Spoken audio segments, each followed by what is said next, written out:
Olá, sejam bem-vindos a este convite fraterno, neste encontro online, não é? Um encontro fraterno e que conversaremos sobre a fisiologia do Evangelho. Que interessante, né? Eu fui pesquisar um pouco sobre isso e comecei a entender que nós temos hoje, pela Organização Mundial da Saúde, que ela sinaliza uma visão mais holística no entendimento da promoção da saúde e que engloba aspectos físicos, mentais e espirituais. Por isso que nós iremos conversar com vocês sobre esse assunto, a fisiologia no Evangelho. E nós vamos aos cumprimentos das nossas queridas amigas. Cris, por favor. Olá, queridos amigos, companheiros de trabalho e também esses que nos acompanham. Mais uma vez é uma alegria fazer parte desse momento. Estou super curiosa, acho que vou aprender muito hoje com a Irvênia. Será uma alegria esses momentos que passaremos juntos. Que Deus nos abençoe nas nossas reflexões. Com uma alegria bastante grande que nós estamos recebendo hoje a doutora Irvênia Prada, uma amiga de longa data, embora a gente nunca tenha se encontrado fisicamente, algumas pessoas a gente conversa, parece que já conhece faz muito tempo, né? Isso tem acontecido aqui nos nossos encontros, todas as quartas-feiras, 13h30, aí divulgando a Rede Amigo Espírita. Os temas da Rede Amigo Espírita é divulgação, instrução e unificação, e é isso que a gente busca, unificar as pessoas em torno do ideal, não é? Então, a Josi vai apresentar a doutora Irvênia para que ela possa fazer a sua saudação. A Irvênia Prada é médica veterinária da USP, ela trabalhou como docente e pesquisadora na USP, e é uma divulgadora, palestrante e escritora na doutrina espírita. Que maravilha, seja bem-vinda a este encontro. E tem um fato importante, queridos amigos que estão nos assistindo, ouvindo, em que ela foi também amiga da Maria Compre, que foi a idealizadora desse projeto, né? Evangelho no Lar, campanha mundial. Elas se conheceram e fizeram uma viagem junto. A Irvênia vai cumprimentá-los, se puder falar um pouquinho, né, sobre esse encontro, uma alegria. Boa tarde a todos, boa noite para quem está num fuso horário diferente do nosso, né?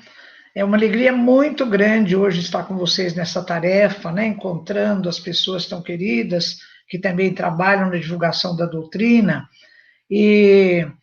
Então eu agradeço muito a oportunidade, viu, Josi, Luiz, Elza, todo mundo que está aí, Cristiane, que eu estou trabalhando a primeira vez numa tarefa junto, né, Cris? Mas isso é uma alegria muito grande mesmo. A Maria Compre, eu tive uma viagem com ela que foi assim emblemática. Foi o primeiro Congresso Mundial Espírita em Madrid, em 1992. Aliás, foi nesse congresso que eu conheci a Elza, mocinha, muito bonitinha, de cabelinho todo assim cacheadinho, né? Cabelo meio comprido, muito assim. A Elza já muito líder, ela já era assim, acelerada com as coisas, então a gente já fez um link com a Elza desde aquele tempo, né? Depois eu tive a alegria de conviver com a Elza muitas vezes, quando eu fui com a doutora Marlene em congressos lá em Londres, nos hospedamos na casa dela várias vezes, então é uma coisa muito boa reencontrá-la hoje aqui. A Maria Compre, nesse congresso, a gente acabou fazendo um grupinho de 6 pessoas. Eu, a Heloísa Pires, a Maria Compre, que a gente chamava de Maria Grande, porque tinha uma outra Maria que era bem pequenininha, eu não me lembro exatamente o nome dela. E um casal, o nome dele era Jaime, e eu guardei esse nome porque é o nome de um dos meus primos, muito chegados. E a gente fez uma viagem, depois que o congresso terminou em Madrid, a gente foi de trem para Lisboa, ficamos uns 2 dias lá para conhecer, né? Então, a gente ficou no trem, nós ficamos num daqueles apartamentinhos, assim, com tribeliche de um lado e tribeliche de outro, né? E temos, assim, momentos muito divertidos que a gente passou nessa viagem. E a Maria Compre já foi lá nesse congresso divulgando esse trabalho, no qual ela foi pioneira, né? De divulgar o trabalho do Evangelho do Lar em outras terras, ou seja, mundialmente. Então, foi muito prazeroso esse encontro com a Maria Compre e o testemunho do trabalho que ela fazia com tanto amor, né? Ela já tinha um livro publicado, então eu me lembro sempre com muita saudade dela, né? A gente foi para vários lugares juntos, esses 6, e a gente sempre se lembra com muita saudade desse momento. O carinho é grande mesmo. E a Elza também faz parte dessa história, né, querida Elza? Pois é. Eu novamente aqui com a gratidão, sempre perene no meu coração, abraçando a todos aqueles que adentram aos seus lares, com muita alegria, levando a energia do amor, do Evangelho Redentor de nosso Senhor Jesus Cristo. Assim, eu gostaria que, por favor, as famílias que estiverem reunidas ou aqueles que estiverem ouvindo esse programa de hoje, que possamos, por apenas alguns minutinhos, levarmos os pensamentos a Jesus, na gratidão pela vida, pela oportunidade, Senhor, de podermos ouvir, conversar, sorrir, falar, andar, caminhar, quando tantos, Senhor, lutam tanto por poder ouvir, falar, caminhar, com tanta dificuldade. E nós temos, Senhor, essa oportunidade, nesta encarnação, de conseguirmos abraçar os nossos entes caros, de conseguirmos enviar uma palavra, uma mensagem de amor, de conseguirmos expressar o que está em nossos corações. Abençoa, Senhor Jesus, os momentos dessa tarde de hoje, a nossa conversação fraterna e tranquila, que em nome de Jesus possa trazer as gotas de esclarecimento, de incentivo, de amor, para que permaneçam nos lares como gotas fluídicas espirituais, a bailar nos ares, para assim ajudar a purificar as almas encarnadas e desencarnadas. Abençoa, Senhor Jesus, o nosso Evangelho, e que possamos, junto com todos vocês, unirmos em orações e gratidão, e que possamos desfrutar destes momentos maravilhosos com a nossa Cris, com a nossa doutora Evênia, com a Josi, com o Luiz, e também com os amados benfeitores que cuidam deste programa. Assim, Jesus, muito obrigada por esta oportunidade e prossigamos contigo, Senhor. Que assim seja. Que assim seja. Um assunto que foi nos trazido como um presente, né? Falar sobre a fisiologia do Evangelho, porque no Evangelho nós encontramos muitos ensinamentos e eles podem nos ajudar a tornar nossa vida melhor no sentido de dar propósito, né? Por que estou aqui? Melhorar os nossos pensamentos, comportamentos. Mas tudo isso vai acontecer, não é, querida Irvênia? Se o nosso corpo interno, né, as nossas ideias, os nossos pensamentos, tiverem uma conexão com esse organismo que também precisa movimentar a favor desta ideia, não é? Para a nossa mudança, para a nossa melhora. O tema desse nosso encontro de fisiologia do Evangelho, eu me lembrei imediatamente, Josi, do livro que eu escrevi junto com os meus queridos amigos Décio, Iândolo e Sérgio Lopes, que se chama O Cérebro Triuno a Serviço do Espírito, né? Porque essa questão de nós entendermos a mensagem de Jesus, introjetarmos os seus ensinamentos, ela está alojada lá no terceiro andar da Casa Mental, né, de que fala Calderaro no livro No Mundo Maior, de André Luiz, a partir do capítulo 3.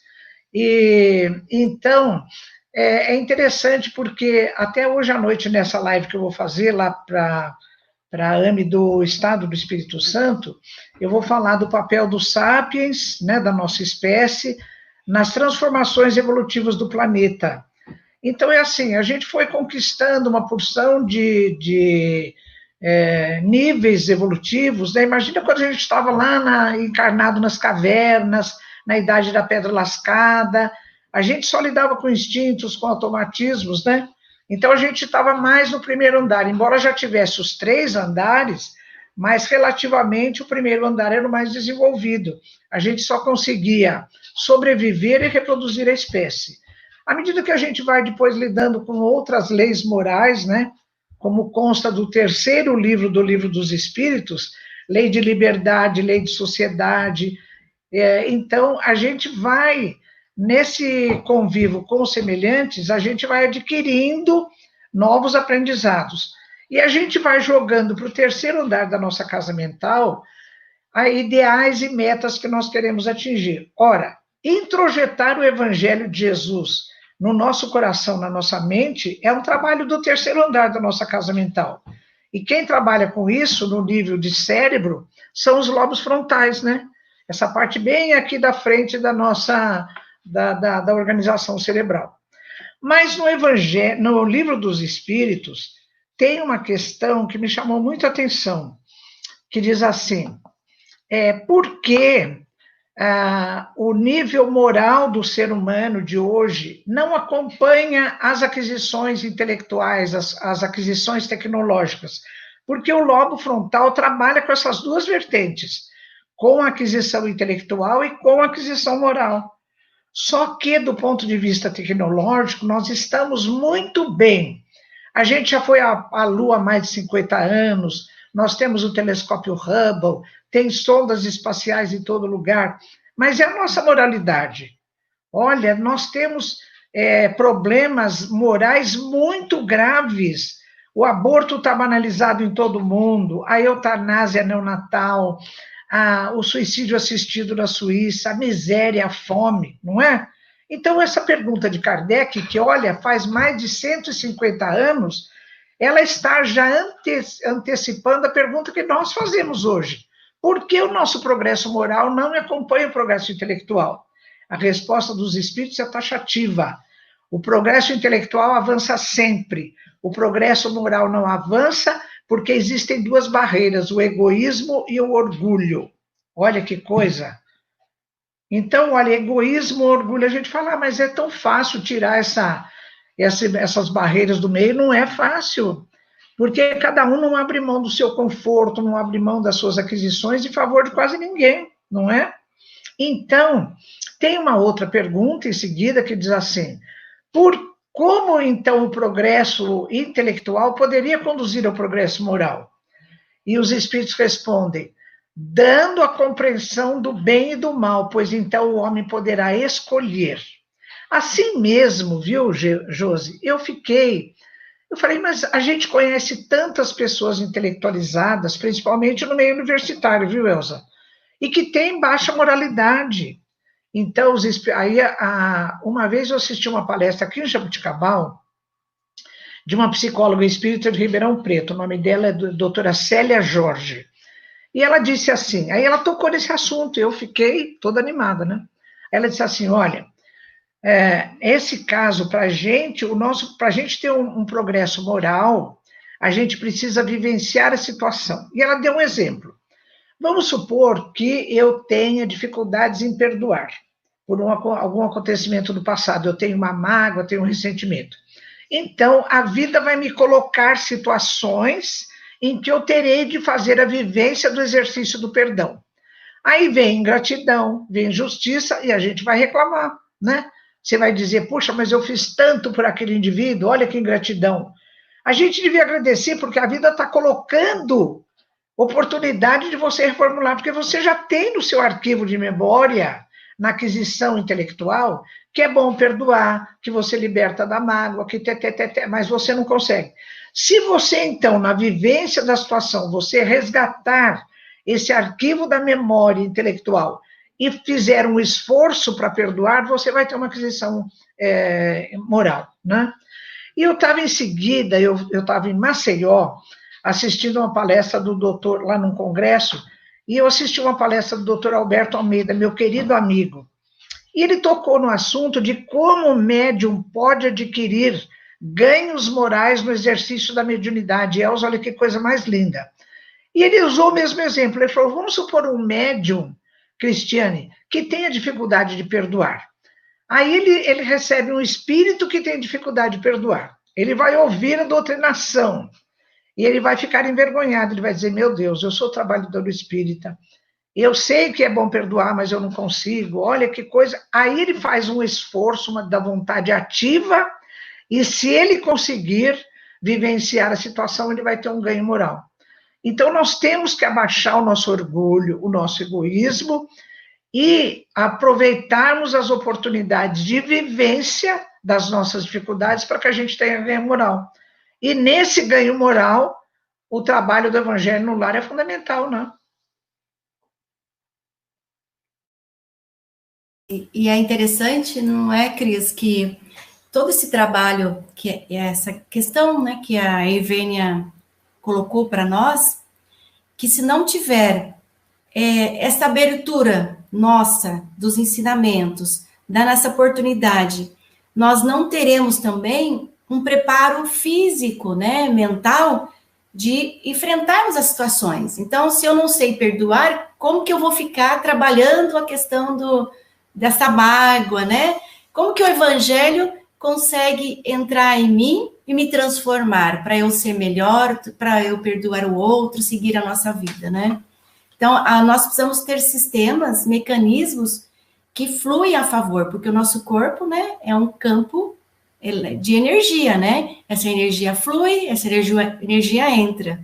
Uma questão, assistindo umas lives ontem, né? Imunidade. Alguns colegas colocaram aqui no comentário, nós precisamos dessas orientações no período da pandemia. E na pandemia a gente está ouvindo que as pessoas adoecem em razão também da queda da imunidade. O quanto que isso, quanto que o egoísmo, quanto que o orgulho, quanto que as nossas deficiências até espirituais, mentais, o quanto afeta na nossa queda de imunidade. Então fica para vocês aí que são... Cris, Verdade, isso é verdade. Continuando o que a doutora Ivênia trazendo, né, a continuidade aí, procurando compartilhar também os meus pensamentos, eu fiquei com a palavra vontade, porque esse debate que ela se propõe, pelo jeito, faz anos que ela busca essa resposta, eu também tenho me debatido com isso, porque quando nós vamos estudar a parte psicológica, nós trazemos um componente a mais em tudo isso que a gente vem conversando. Porque existe, sim, sabe aquele trecho do Paulo, quando ele fala assim, puxa vida, o bem que eu quero fazer, esse eu não faço. E o mal que eu não quero fazer, esse eu faço. Então, nós temos aí um Paulo que já era convertido, ele já tinha, a busca de Jesus já tinha sido instalada, ele já estava praticando, ele já estava vivendo, né? Então, ele já tinha conhecimento, ele já tinha moralidade adequada, no sentido de que ele já estava ciente do bem e do mal, ele já estava direcionado, buscando, ele já tinha a vontade de praticar os ensinos do Cristo, e, no entanto, ainda que ele estivesse decidido a ir pelo caminho do bem, ainda que ele já tivesse se convertido, ainda que ele já tivesse conhecimento dos ensinos, ainda que ele já tivesse a vontade, ele não conseguia executar. Então, ele faz essa pergunta. É como se ele falasse, o que está faltando? Né? Se eu decidi, se eu já compreendi, já estudei, se eu já estou seguindo, se eu já estou exercitando, por que eu não pratico?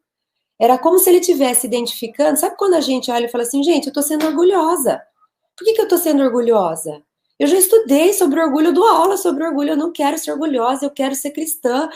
Eu estou com vontade, eu juro que hoje eu não vou ser orgulhosa. Aí eu saio da minha casa, caio no orgulho. Então eu sempre fico me perguntando, né, como é que pode? Tá bom, orgulho e egoísmo são as chagas da humanidade. E aí, como é que eu acesso? A gente escreveu um livro para falar sobre as facetas do orgulho, então essa busca também é minha. E aí eu gostaria de agregar esse outro componente, que no Espiritismo a gente chama dos atavismos. Quando a gente fala dos atavismos, são essas tendências nossas que estão tão instaladas lá no inconsciente, né? Há vidas e vidas que nós temos reproduzido certos comportamentos diante de certos desafios, que eu sinto muitas vezes que, mesmo que eu seja colocada pela vida, como a doutora Ivênia diz, para eu ter a minha chance de reviver de uma outra forma, agora perdoando, que é o exemplo que a gente está dando, eu não dou conta. Então, eu estou decidida, eu estudo, eu faço aula, eu sei decoros, o evangelho, eu quero, a vida me põe de frente de uma situação e eu caio. Aí a gente vai trazer o componente psicológico para a história, que é, para o espiritismo, esses atavismos, que são apps instalados há tanto tempo, que eu já não sei nem onde está instalado, e eu quero desinstalar, não sei por onde eu começo, e ele determinou alguma situação fora, ele toma conta e a gente passa a agir reproduzindo isso que há vidas e vidas a gente vem reproduzindo. Então, como é que a gente faz para lidar com isso? E a gente vai lá na pergunta 919, tá? Quando Santo Agostinho sugere para a gente o pare o mundo de fora e volta para dentro e faz esse mergulho de autoconhecimento. E aí vem Joana de Ângeles, escreve uma série psicológica inteira para nos ensinar nessa trajetória, nessa jornada heróica que é para dentro, que é o meu resgate de mim mesma, a minha transformação, para eu identificar onde estão esses atavismos, ou na linguagem do Jung e da Joana, esses complexos, que são esses registros carregados de história e de emoção, que quando cutucados ou provocados por situações do mundo de fora que fazem referência a esse conteúdo, eles constelam e eles tomam conta da gente. E a gente se vê como Paulo. Eu jurei que eu não ia fazer e eu fiz. Eu jurei que eu queria fazer e eu não fiz. É o complexo que constelou. Então, esse atavismo, ele vem e ele me engole. Então, o caminho é esse. Um pulso que vai aflorando, né? Vai, ele aflora, ele desperta. Então, a busca pelo autoconhecimento vai nos ajudar com relação a isso. Eu identificar em mim onde estão esses registros para que eu dissolva, para que eu integre na linguagem da psicologia de Joana, para que eu tome consciência dele. Aí sim eu desmonto esse app, eu desinstalo. Agora eu tenho livre-arbítrio. Diante de uma situação, eu sou capaz de escolher, como Paulo termina a vida falando, agora já não sou eu quem vive, é o Cristo que vive em mim. Quer dizer, não posso deixar no piloto automático, que não vai sair complexos constelando, orgulho e egoísmo. Agora eu tenho, realmente, a minha vontade está alinhada com os meus sentimentos, com o meu pensamento, eu sou capaz de escolher com consciência e agir, ainda que inconscientemente, mas de forma alinhada. Senão eu fico nessa guerra, o consciente quer uma coisa, o inconsciente produz outra.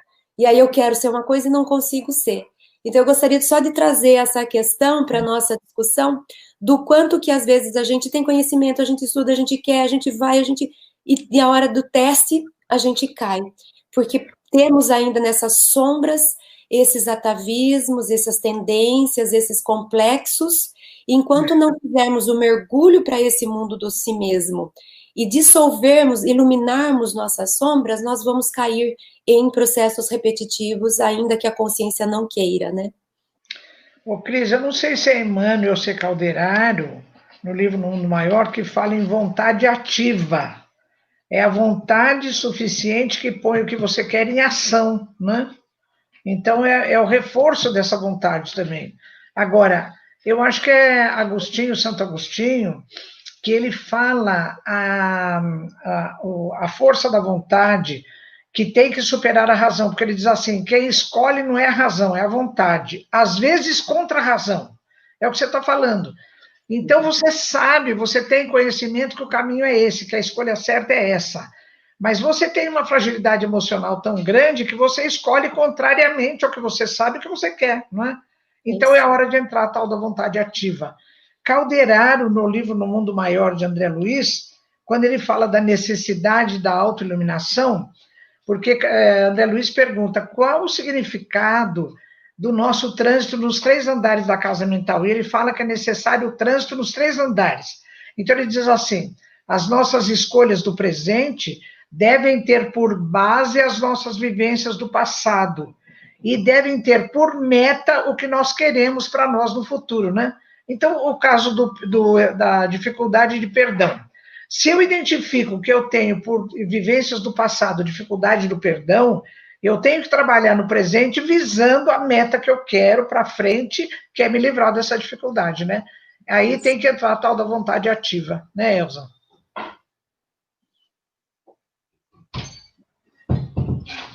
Eu não sei se eu estou... Hoje eu acho que Paulo de Tarso está na alta conosco. Eu tinha separado uma frase, aí eu vi você comentando e a Cris comentando de Paulo, eu falei, nossa, o Paulo hoje está escrito aqui, porque é tudo posso, mas nem tudo me convém. Ele já não está mais no primeiro patamar do cérebro triuno. Ele já está lá para cima, porque ele já tem a vontade de fazer ou não fazer. Então, tudo posso, mas nem tudo me convém. Aí vem a fisiologia espiritual da nossa vida. As minhas decisões, agora, que eu posso, tudo posso, mas nem tudo me convém, mas eu decido tomar, beber, fazer algo, eu vou acarretar um problema no meu fígado, no meu estômago, eu vou passar mal, eu vou blasfemar, por que acontece isso comigo? Porque eu faço a bagunça cerebral, porque eu me distancio dos benfeitores que estão ali ao nosso lado para isso, ajudaram desde antes da nossa encarnação, passam pela nossa infância nos inspirando e ajudando, passam pela fase adulta, estão conosco e ajudam as nossas famílias, e assim a gente vai até que eles terminem a tarefa deles quando nossa passagem da morte. Muitas vezes continua e muitas vezes ali termina. Então, nós temos essa parceria com os espíritos para trabalhar, que alguns chamam de anjos de guarda, mas nada mais são do que espíritos dos homens que morreram e são melhores do que nós e nos auxiliam. Então, se tem essa consequência de uma decisão mal tomada, e eu fico brava comigo mesmo, meu Deus do céu, eu caí de novo, fiz isso de novo, eu tenho que me perdoar, reflexionar e procurar não fazer novamente. Mas é lógico, eu vou cair uma segunda vez, porque eu ainda estou com o meu ego muito exacerbado. Os convites dos amigos, eu não quero dizer não, eu não quero mostrar que eu sou fraco, eu não quero mostrar que eu não bebo, eu escondo muitas coisas para que os outros não saibam da minha fraqueza. Então, essa máscara, ela fica muito grande, então eu vou para o trem da alegria, mas vou sofrer a consequência, porque se o presente, como a Vânia falou, é uma consequência do nosso passado, e nós temos que visualizar o que queremos para o nosso futuro, nós temos que começar agora a dizer não quando não é necessário, a dizer sim quando sim é necessário, a acordar às 5 da manhã, se preciso for para estudar determinada coisa, para que às 8, na prova da faculdade, eu esteja bem comigo mesma, e aquilo que eu coloquei na minha mente, estudei, os benfeitores me ajudam a retirar com mais facilidade. Então, não é que tem alguém contra a gente, ou que temos inimigos espirituais toda hora nos cutucando. Nós é que abrimos a guarida, nós é que abrimos a porta. Então, se quisermos ter uma fisiologia de corpo físico, a ligação com os benfeitores, que os médicos, os acadêmicos ainda não entendem, vamos dizer, a fisiologia espiritual, eu acredito que ainda não conseguem explicar uma aparição, não é? Um caso aqui, entre aspas, aconteceu quando eu era pequena, a minha mãe acordou de manhã e falou assim, eu sonhei muito com a vovó, e ela veio se despedir, e falou, Alice, eu estou partindo. E ela viu a minha avó sair pela janela, com aquela roupa azulada dela, de florzinha, tal, e foi com essa roupa depois que ela estava no caixão. Porque naquele tempo não se tinha o WhatsApp para se comunicar, mostrar fotografia rapidinho, era tudo com muito mais dificuldades. Então, como explicar isso? Isso tudo está ligado com esse estudo maravilhoso da vida, do Evangelho. Nós estamos rodeados por uma nuvem de testemunhas, né? Boas e más. Então, que cuidemos dos nossos pensamentos, que usemos um pouquinho mais o que Paulo fala. Tudo posso, mas nem tudo me convém. Livre-arbítrio. Somos livres para fazermos o que quisermos. Mas aguardemos, porque a semeadura é livre, mas a colheita ela é obrigatória. Então, nesse processo todo, eu não sou da área da Ayurveda, acadêmica, não sou da área de medicina, mas a gente gosta muito de estudar o que a gente tem nas mãos, que é essa academia que Kardec nos trouxe, não é? Que é a academia do espírito. E todos nós podemos nos orientar e fazer o que é bom e o que é errado, o que negligencia, tem consequência. Então, que procuremos, a cada passinho, gota homeopática, fazer pequenas modificações. Em poucos meses, veremos que deixemos o passado, algumas vicissitudes, não todas, mas já estamos preparando um futuro mais promissor. Mas, Elza, desculpa, Luiz. Doutora, só ia comentar que nós temos amigos aí, né, no nosso programa Campanha Mundial, da Holanda, de Zurique e do Brasil todo, né? E aí eu ia passar a palavra para a doutora Ivênia para comentar isso da Elza, para falar e também falar dessa questão da mente vazia e os comentários da Cris, né? A Cris falou essa passagem também de Paulo, e a Cristiane Lenz, ela tem vários vídeos na internet que ela fala da aceitação. Então, ela estuda muito Jung e da aceitação, que é o primeiro passo para a nossa modificação, né, doutora? Então, Elza, essa coisa toda que você falou tem um significado muito grande, porque quando a gente fala em moral, né, e o evangelho, introjetar o evangelho em nós, tem esse componente da escolha, né, que o aspecto moral da doutrina tem a ver com a escolha, e, né, Cris, com a vontade ativa, né, de pôr em ação o que a gente escolhe fazer, né. Então, essa questão toda, quando ela é tratada lá por Calderaro no Mundo Maior, ele acaba dizendo que é necessário, sim, que a gente tenha essa vontade ativa. E eu gostei muito de uma questão do Livro dos Espíritos, que é a 629, que Kardec fala, afinal, qual é o verdadeiro significado dessa moral de que tanta gente fala?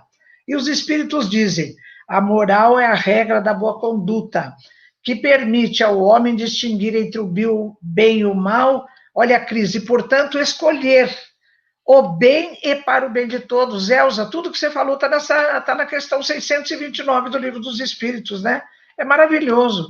Eu falo, meu Deus, mas é tão simples isso, mas parece que as coisas mais simples são as mais difíceis da gente realizar, não é?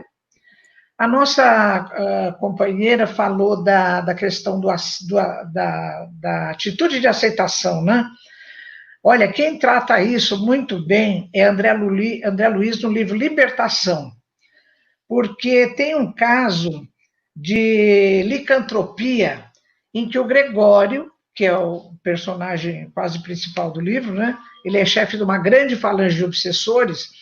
Então, ele recebe uma mulher desencarnada que tem muitos compromissos reencarnatórios. Ela tirou a vida de 4 filhinhos, inclusive do marido, e ela tem várias manchas no perispírito. Quando o Gregório recebe essa mulher, ele então aproveita toda a potencialidade dele de magnetismo e hipnotismo, ele envia para ela emanações magnéticas muito deletérias, e ele dá uma sugestão mental para ela. Ao criticá-la, falar, você não é nada, você não passa de uma loba, de uma loba, de uma loba. E ela aceita a sugestão hipnótica, e ela mesma que transforma o perispírito dela, assumindo a forma de uma loba, né?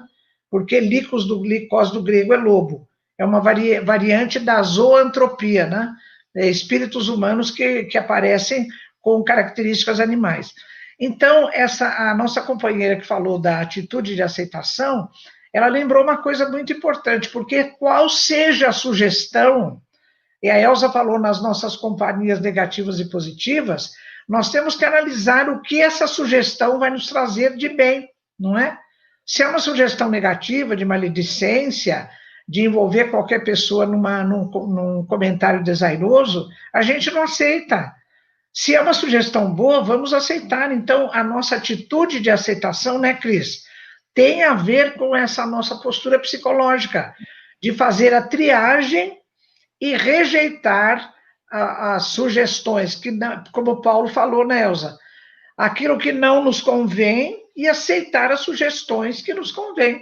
Então, esse trabalho do Evangelho do Lar é uma sugestão maravilhosa que é para o bem de todos, conforme refere à questão 629 do Livro dos Espíritos, né? Isso é uma coisa que a gente tem que levar em conta mesmo. Fazer o bem e para o bem de todos. Nossa, isso é maravilhoso.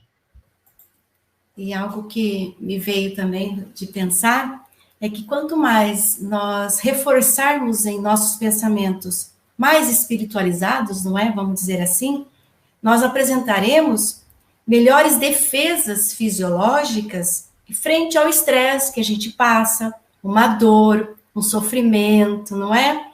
Para que a gente possa usar esses mecanismos fisiológicos a favor. Então, nós temos hormônios, né? A doutora está aí também para falar sobre isso, que traz benefícios psicológicos, né? Nós precisamos ativar esses hormônios no nosso corpo, que é serotonina, dopamina, né?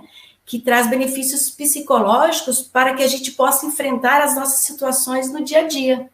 Então, as pessoas se espiritualizam no Evangelho também. O Evangelho é instrumento, não é? Nossa, isso é muito bonito, né? Porque tem alguns trabalhos de pesquisadores mostrando essa coisa da moralidade, marcando o trabalho dos lobos frontais, né? Um deles é do João Ascenso, que é um pesquisador, ele é espírita, ele fez a pós-graduação dele lá no Rio de Janeiro com o Dr. Jorge Moll, que é um neurologista, neurocientista aqui no Brasil, muito conhecido. E ele tem um trabalho que ele publicou na revista Saúde da Alma, logo no primeiro número dessa revista, que é da AME Brasil. E ele colocou bem assim, investigações em neurociência confirmam o postulado de Calderaro no Mundo Maior, de que as atitudes morais elevadas, elas têm a ver com o terceiro andar da casa mental e com os lobos frontais, né? E, então, ele conta os trabalhos do Dr. Moll, ele diz, olha, os trabalhos do Dr. Moll confirmam a tese de Calderaro, e ele não é espírita, ele nunca leu um livro espírita, ele não sabe nem do que se trata, nem sabe quem é Calderaro, né? E porque ele fazia assim, ele trabalhava com dilemas morais. Então, ele pegava o indivíduo e dizia assim, olha, por exemplo, você estacionou seu carro num lugar indevido, chegou o guarda e você vai escolher. Ou você vai dar uma propina para o guarda, vai dar um dinheirinho para ele, com uma boa conversa, e vai se safar da multa. Ou você vai reconhecer que você errou, você vai pagar a multa e vai tirar o carro desse lugar, né? Quando o indivíduo optava por uma atitude nobre, que é de reconhecer que ele errou, de pagar a multa e de tirar o carro de lá, e de se desculpar com o guarda, marcava a área pré-frontal dele, né, a área do lobo frontal. Então, isso é uma coisa maravilhosa, porque dá para a gente essa certeza de que existe uma circuitaria fisiológica da chamada recompensa. Toda vez que você faz um ato um ato de uma decisão nobre, automaticamente essa circuitaria da recompensa, que começa lá na parte baixa do cérebro, no mesencéfalo, mas ela vai subindo, ela irradia por vários lugares e ela cai lá no lobo frontal.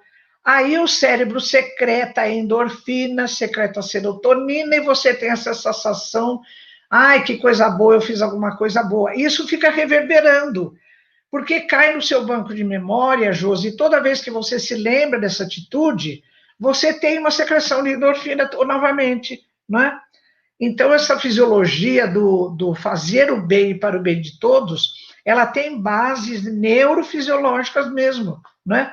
Com secreção dos chamados neurotransmissores, particularmente a serotonina, a endorfina, às vezes a dopamina, que conferem para a gente essa sensação de alegria, de prazer, de realização, né? E de felicidade. Então, tem uma base orgânica mesmo, neurocientífica, neurofisiológica, das nossas escolhas, quando elas têm um alto nível de moralidade. Olha que coisa bonita, né? E quem nos ensina nisso é o Evangelho, né? A prática do Evangelho. Cris, vou colocar para você acrescentar. Eu ainda fiquei parada na história do bem e do mal que nós estamos falando, e do quanto que a gente tem poder de decisão, e do quanto que nossa vontade firme, essa vontade ativa é necessária para que a gente transforme nossa vida e a gente consiga reajustar né, a nossa bússola e realmente reprogramar a nossa direção. Mas também fico lembrando das histórias que a Elza traz e dos jovens que ela costuma encontrar pelo caminho e dessa juventude hoje, que a gente sabe que tem um índice de depressão muito grande. Também fiquei pensando a respeito das pessoas que trazem vícios, né, instalados, e quanto que essas pessoas e nós próprios temos muitas vezes uma vontade que não é firme, explicada agora por um ego que ainda não está com uma estrutura firme suficiente. A gente chama de um ego que não é estruturante, porque ele não é capaz de se adaptar e de falar não, porque isso eu sei que não me faz bem, e sim, porque aquilo eu preciso. E quantas vezes a pessoa, ela até quer, mas não é um querer que ela consegue sustentar pela própria postura egóica dela. E muitas vezes ela não tem essa postura porque veio de um desenvolvimento infantil muito prejudicial, né? Não foi nem suficiente, foi insuficiente quando não teve certos malefícios por causa da estrutura que a recebeu, do tipo de educação que ela teve. E aí a gente percebe que essa criança, esse jovem, eles chegam com uma estrutura psicológica que ele não dá conta. Então não adianta nessa hora a gente chegar para ele e dizer assim, isso aqui é do bem, isso aqui é do mal. Vai, faça. Eu quero fazer, mas eu não dou conta de fazer, eu não consigo fazer, né? Então, mesmo quando a gente fala dessa história do bem e do mal, eu sempre me debato muito, porque acho que a gente precisa trazer esse outro elemento, que é maturidade emocional, evolução espiritual. Então, muitas vezes eu tenho consciência, eu até queria, mas eu ainda não estou pronta para fazer. Aí, nessa hora é que a gente fala dessa aceitação, mas não acomodação. Mas algo que me tire o peso. Porque se a gente também entra numa cobrança, estou dizendo isso porque muitas vezes as pessoas que estão nos ouvindo, às vezes existem essas pessoas que estão em momentos fragilizados, a gente mesmo, e eu não estou conseguindo fazer, estou vivendo uma coisa, não estou conseguindo, eu tenho consciência do que eu preciso fazer, eu sei o que seria o bem nesse caso, mas não consigo viver, porque ainda não tive essa reforma íntima nesse ponto, para me dar estrutura, firmeza, a ponto de poder falar pronto, né? A gente vê, já que nós estamos falando do evangelho, a figura do Pedro. Pedro queria seguir Jesus, Pedro amava Jesus. A hora que alguém chega e pergunta para ele, você conhece? Não conheço. Naquele momento ele não tinha uma estrutura que nós estamos chamando de estrutura egóica, que é esse ego dizendo, eu arco com as consequências, eu vou fazer. Se isso é bom porque eu entendi, eu dou conta de fazer. Ele não teve essa estrutura. Então ele mostra pra gente, nós somos seres humanos, e o humano não está pronto, ele está em desenvolvimento. Então também não adianta a gente se cobrar a ponto de falar, não, se você tiver uma vontade firme, você vai lá e faz. Isso também conta, mas existem outras fragilidades que estão sendo amadurecidas e que levam, às vezes, vidas para que isso realmente desabroche e fala, pronto, agora eu dou conta, agora pode vir me perguntar se eu conheço Jesus, que eu estou pronto para morrer por ele, como Pedro morre por ele. Na mesma vida, ele sai de uma situação de fragilidade, de não dar conta, de bancar e sofrer as consequências. Ele acaba se traindo antes de trair Jesus, ele se trai porque não era o que ele queria fazer. E depois ele se desenvolve essa força e chega uma hora que ele é capaz de definir, isso é uma coisa boa, isso não é uma coisa boa, eu sou capaz de escolher, eu dou conta de bancar, eu tenho prontidão para bancar a minha decisão. Então a gente costuma dizer que nesse momento eu estou realmente com o uso do meu livre-arbítrio. Enquanto eu não me desenvolver emocionalmente, psicologicamente, eu não amadurecer espiritualmente, o meu livre-arbítrio é limitado e está relacionado com as minhas fragilidades, que roubam da minha mão as rédeas da minha vida. É tudo conteúdo meu, cada um criou a própria psique, ninguém me pôs aqui, não. Esse app, quem instalou, quem baixou, fui eu mesma. Mas ele está aqui. Então eu aceito que eu ainda sou frágil, não consigo ter essa voz firme, não consigo ter a disciplina que eu queria. Um dia eu vou ter. Então o meu apelo é só esse, para que a gente tenha esse auto-amor, esse autocuidado de respeitar o andar da carruagem, aceitar as minhas sombras, não é acomodar, é continuar lutando, mas lembrando que existe o fator tempo, que é ele que me leva ao progresso, desde que eu esteja buscando, andando no meu passo, não dei conta ainda, vou mais um pouquinho, e daqui a pouco eu vou dar, porque a nossa fatalidade é que a gente vai progredir e que a gente vai ser feliz. É só ter um pouco de paciência, às vezes, se a gente já não está com essa prontidão, né, à disposição. Elza, querida, suas considerações também. Eu acho muito a gente se permitir pensar, porque a gente precisa reflexionar.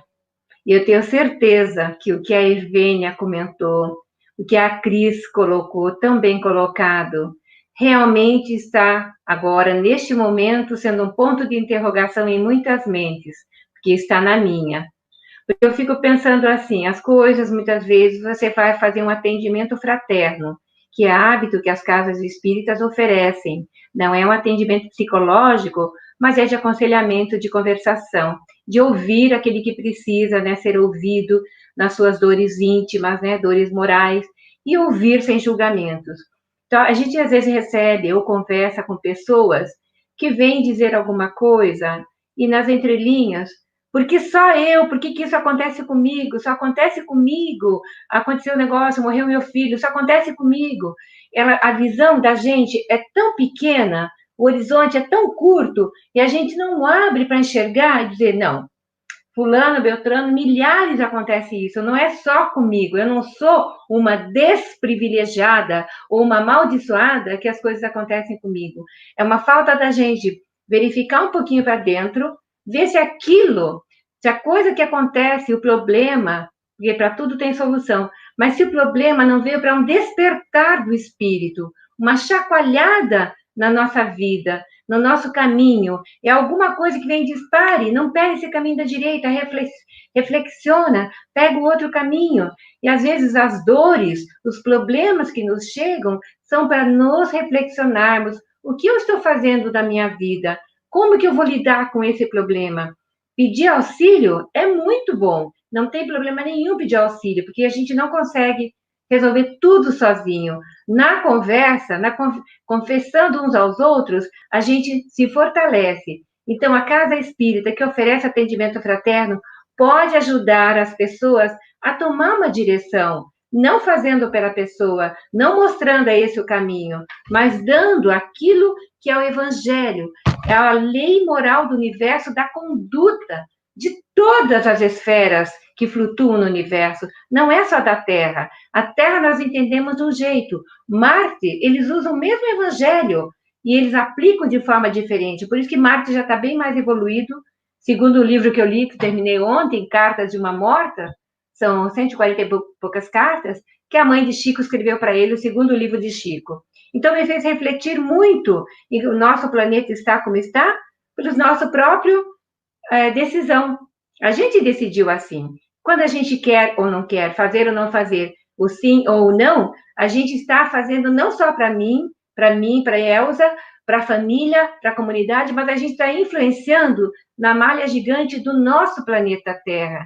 Então, tudo posso, mas nem tudo me convém, é muito certo que a gente possa refletir cada vez que a gente vai fazer. Vai brigar com o filho, vai fazer uma educação daquelas antigas, que machuca, e que as crianças vão levar para o resto da vida, não é? Que hoje tem pessoas recalcadas pelo que passou na infância, que a gente reflita. Tem outras formas de educar. É o diálogo, é o fazer junto. O jovem que não quer contar para os pais o que está fazendo, está fumando, está aprontando, que ele possa abrir o coração e falar com carinho, pai, está acontecendo isso e isso comigo, eu espero que você me entenda e me ajude, que eles não tenham medo de pedir ajuda para os pais, ou pedir ajuda na casa espírita, como fazer, que livro ler, qual é o melhor indicado.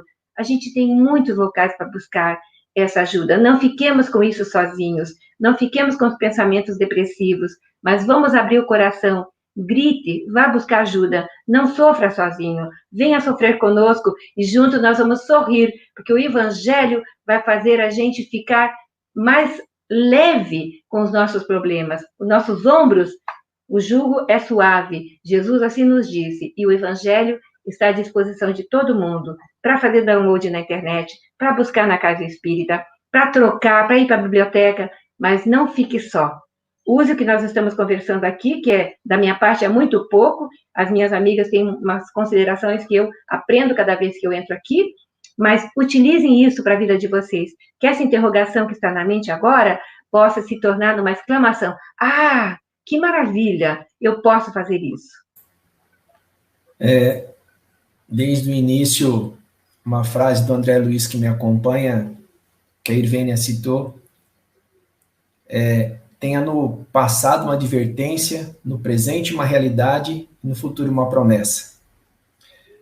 A página do Evangelho, quando fala da utilização do dever, a vontade e o dever, ele fala que a vontade se faz através do dever quando você tem vontade firme, foi o que a Cris colocou. A questão da aceitação, da autoaceitação, o nosso querido Divaldo Pereira Franco fala muito disso, com Joana de Ângeles. E o importante é nós não mentalizarmos o seguinte, não existe castigo de Deus, como disse a Elza, existe consequência dos nossos atos, existe lei de ação e reação. O Pai é misericordioso, bondoso, neste momento de pandemia, que nós possamos unir os nossos corações em prece, faça evangelho na sua casa, faça orações, as federações, Federação Espírita, USE, Aliança, todos eles estão recomendando que você se reúna com a sua família. Alguns são às 20h30, outras 21h, outras 22h, não importa. Neste momento, faça orações, o que mais o mundo precisa é de oração. Então, essa ciência da paz, né, já comentado, né, que é a paciência, que foi comentada, que nós temos que utilizar uns perante os outros, neste momento em que a família está unida. Não era isso que nós queríamos? Família unida? Assim está. Então, que nós possamos nos unir, né? Como o André Trigueiro disse, eu estava comentando com a Irvênia, com a doutora Irvênia, aí está o mundo, nós estamos no momento certo, no lugar certo, passando pelo que nós precisaríamos passar. Então, que possamos nos unir em prece. E aí nós vamos passando aí para os comentários finais da nossa convidada Irvênia e da nossa equipe. Olha, Luiz, você está falando em oração em prece, e como palavras finais eu quero contar essa coisa. Aqui na casa da minha filha, no Evangelho, eles leem algumas coisas e estão lendo um dos livros de André Luiz, que é Os Mensageiros. Um dia desse, no capítulo 24, teve uma passagem que eu, depois em casa, eu reli, de tão bonita que é. Então, eles estão lá no plano espiritual fazendo uma oração, e André Luiz vai descrevendo que cada um, então, tem uma luminosidade, a luminosidade, inclusive, tem uma cor. E ali deles, o espírito mais evoluído é de Ismália. Então, a Ismália começa a fazer a prece, Elza, e ele percebe que do plano superior começam a cair flores de cores. Essas flores são absorvidas pela estrutura vibratória de cada um, e então, depois, à medida que a pessoa vai introjetando aquilo, vão saindo bolhas do seu peito e da sua fronte, em direção a enfermos. E essas bolhas, elas têm cores diferentes para cada um e velocidade diferente. A da Ismália, ela é tão luminosa, essa figura, que as bolhas que saem do peito dela e da fronte dela, acho que de cor rosa, se não me engano, elas têm uma velocidade maior e atingem simultaneamente os vários enfermos que estão sendo atendidos. Olha, Elza, a fisiologia espiritual da prece. Eu falo, meu Deus, às vezes a gente faz prece, a gente acha que é uma coisa tão etérea, né? Olha, André Luiz, quando ele descreve isso, para quem está nos ouvindo e vendo, eu vou repetir, é no livro Mensageiros, de André Luiz, acho que é capítulo 24, a prece de Ismália. Então, Luiz, quando você está falando da oração no Evangelho do Lar, eu sempre lembro dessa passagem, como a gente pode mentalizar a ocorrência de receber esses eflúvios do plano espiritual e depois transformarmos isso em vibração para o nosso lar, um para o outro, para as pessoas, dos amigos, para os familiares, né? Enfim, para todos aqueles que a gente lembra. Então, o valor da prece, aliás, do Evangelho tem um título desse, né? Eficácia da prece. Mas essa passagem da Ismália em Os Mensageiros de André Luiz, capítulo 24, é assim fantástica. E eu deixo como sugestão para os queridos amigos relerem esse capítulo ou lerem pela primeira vez e perceberem realmente a eficácia da prece, né? Muito obrigada a todos, viu, pela participação, os amigos aí que estão participando também, a Cris, a Elza, a Luiz, Josi. Fiquei muito feliz de estar hoje nessa tarefa com todos vocês. Muito obrigada. Nós também estamos. Elza, querida, finalizando. Somente agradecer a Deus a oportunidade dos reencontros, do fortalecimento de corações no bem. Dizer que hoje foi uma tarde bastante agradável, que essa hora passou tão rápido, mas ela deixou um manancial para a gente refletir para muitos dias. Então, agradeço de coração, Josi, Luiz, a Rivênia, a querida Cris, aos benfeitores espirituais, aos nossos ouvintes que estão assistindo, o nosso carinho, a nossa gratidão e um beijo no coração de cada um de vocês. Fiquem todos com Deus. Muito obrigada.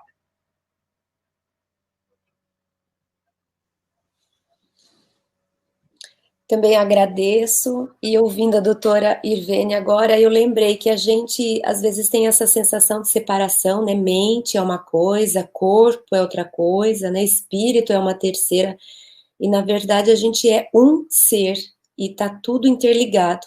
Então, aquilo que o espírito sente, ele transfere para o corpo, aquilo que o corpo sente, ele também rebate no espírito, é tudo integrado.